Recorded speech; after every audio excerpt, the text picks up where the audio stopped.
இஸ்ரவேல் புத்திரர் தபேராவிலும் மாசாவிலும் கிப்ரோத் அத்தாவாவிலும் கர்த்தருக்கு கடும் கோபம் உண்டாக்கினது போல அவர்கள் காதேஸ் பர்னேயாவிலும் கர்த்தரை விசுவாசியாமலும் அவருடைய சத்தத்துக்கு செவிகொடாமலும் அவருடைய வாக்குக்கு விரோதமாக கலகம் பண்ணினார்கள்.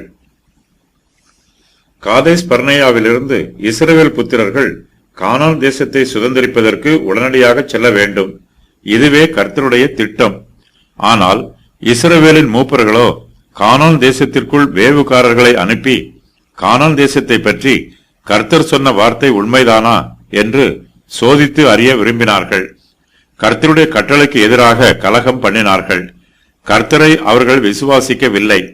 கர்த்தர் ஜனங்களோடு இருந்து ராட்சதரை ஜெயிப்பதற்கும் கானான் தேசத்தை சுதந்திரிப்பதற்கும் தங்களுக்கு உதவி செய்வார் என்று இஸ்ரவேல் ஜனங்கள் விசுவாசிக்கவில்லை. இஸ்ரவேல் புத்திரர் காதேஸ் பர்னேயாவில் இருந்தபோது கர்த்தர் அவர்களை நோக்கி, நீங்கள் போய் நான் உங்களுக்கு கொடுத்த தேசத்தை சுதந்திரித்துக் கொள்ளுங்கள் என்று அவர்களை அனுப்பினார். ஆனால் அவர்களோ தங்கள் தேவனாகிய கர்த்தரை விசுவாசியாமலும் அவருடைய சத்தத்துக்கு செவிகொடாமலும் அவருடைய வாக்குக்கு விரோதமாக கலகம் பண்ணினார்கள்.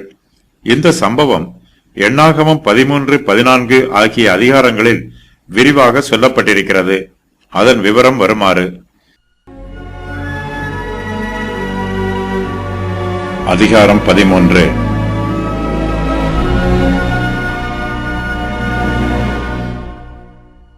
இஸ்ரவேல் புத்திரர் வனாந்திரத்திலே கானான் தேசத்தின் எல்லை வரைக்கும் போய் சேருகிறார்கள். கானான் தேசத்தில் பிரவேசிக்க அவர்கள் ஆயத்தமாயிருக்கிறார்கள். ஆனாலும் அவர்களுடைய அவிசுவாசத்தின் நிமித்தமாகவும் முறுமுறுப்புகளின் நிமித்தமாகவும் கர்த்தர் அவர்களை தண்டிக்கிறார். அவர்கள் கானான் தேசத்திற்குள் பிரவேசியாமல் வனாந்திரத்திலே திரும்பி வந்து அலைந்து திரிகிறார்கள். இந்த சம்பவம் சங்கீத புஸ்தகத்தில் சொல்லப்பட்டிருக்கிறது.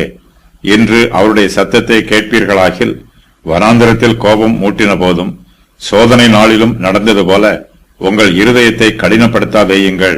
அங்கே உங்கள் பிதாக்கள் என்னை சோதித்து என்னை பரீட்சை பார்த்து என் கிரியையையும் கண்டார்கள்.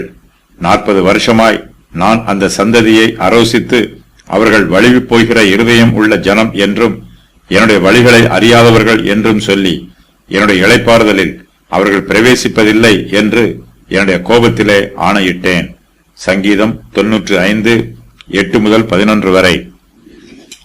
எபிரேயருக்கு நிருபம் எழுதின ஆசிரியரும் இந்த சம்பவத்தை விசுவாசிகளாகிய நமக்கு எச்சரிப்பாக எழுதியிருக்கிறார்.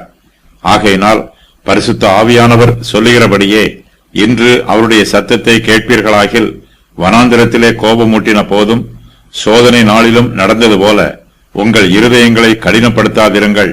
அங்கே உங்கள் பிதாக்கள் என்னை சோதித்து என்னை பரீட்சை பார்த்து 40 வருஷ காலம் என் கிரியைகளை கண்டார்கள்.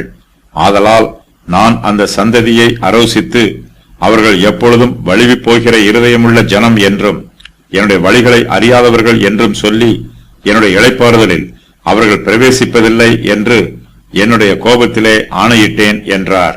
எபிரேயர் 3, 7 முதல் 11 வரை.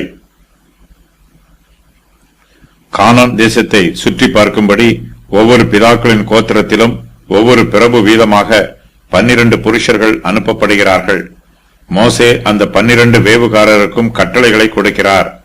மோசே தங்களுக்கு சொன்ன பிரகாரம் கானான் தேசத்தை சுற்றி பார்த்து திரும்பி வருகிறார்கள்.